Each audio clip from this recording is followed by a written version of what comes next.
मनल न मोर बतिया उहे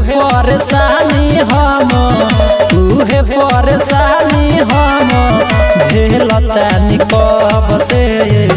मार दिल गब से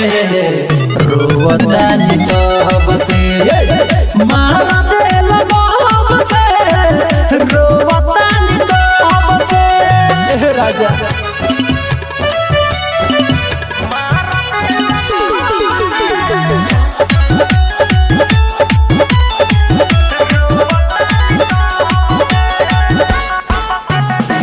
रहल खुआइल तू तो तहरा न बुझाइल हम बानी दुखी में तू देता रहे समाइल कैसन तू मर्द कसाई हो बुझला ना कि हाइल गाई हो माफ नहीं करब हम माफ नहीं करब हम माफी मांग रब से मार दिल गब से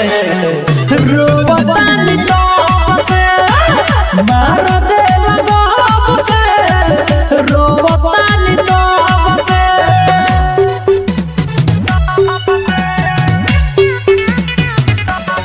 perfect recording studio Motihari music by Mukesh Gupta.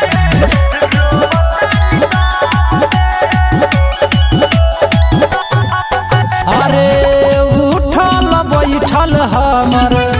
भइल बकाल हो पूछहु न वैल हमर का बहाल चाल हो